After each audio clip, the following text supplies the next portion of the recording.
जयशंकर प्रसाद का जीवन परिचय।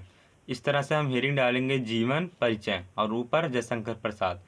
तो जयशंकर प्रसाद आधुनिक हिंदी साहित्य की श्रेष्ठ प्रतिभा के कवि थे। द्वितीय युग की स्थूल और इतिवृत्तात्मक कविता धारा के सूक्ष्म भाव, सौंदर्य, रमणीयता एवं माधुर्य से परिपूर्ण कर प्रसाद जी ने नवयुग का सूत्रपात किया।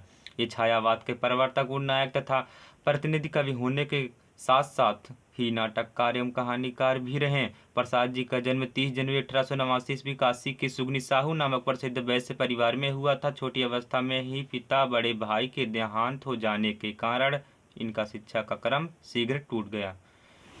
गृह के व्यापार को संभालते हुए इन्होंने स्वास्थ्य पर विशेष ध्यान रखा। घर पर ही इन्होंने हिंदी, अंग्रेजी, संस्कृत, उर्दू, फारसी का गहन अध्ययन किया। परिवारजनों की मृत्यु, अर्थ संकट, पत्नी वियोग आदि संघर्षों को अत्यंत जीवन से झेलता हुआ यह अलौकिक प्रतिभा संपन्न युगोत्तर साहित्यकार हिंदी के मंदिर में अपूर्व गंधमय रचना सुमन अर्पित करता रहा। 14 जनवरी 1937 में इनका रोग जो था जर्जर निष्प्राण होकर हिंदी साहित्य के एक अध्याय को पटच्छेद कर गया।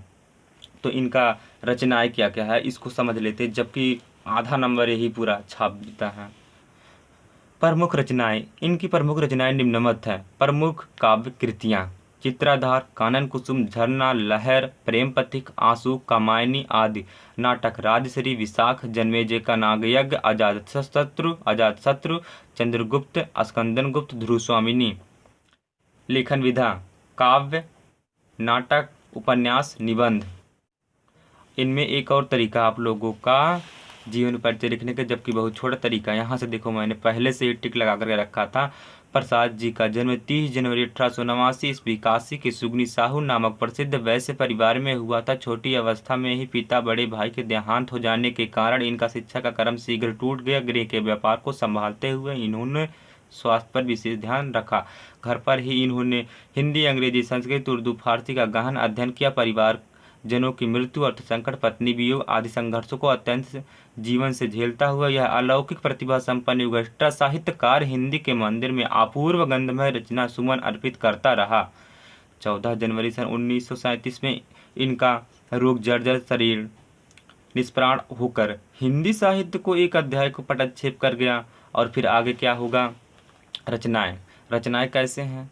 प्रमुख रचनाएं पहले लिखना, फिर इनकी रचनाएं निम्नमत हैं, निम्नलिखित हैं, ये डाल देना। प्रमुख काव्य कृतियाँ: चित्राधार, कानन कुसुम, झरना, आंसू, लहर, प्रेम पथिक, कामायनी आदि। इधर हो गया। फिर उसके बाद नाटक डालना। तो नाटक में क्या लिखोगे? राजश्री, विशाख, जन्मेजय का नागयज्ञ, अजातशत्रु, चंद्रगुप्त, स्कंदनगुप्त, ध्रुवस्वामिनी। लेखन विधा: काव्य, नाटक, उपन्यास, निबंध।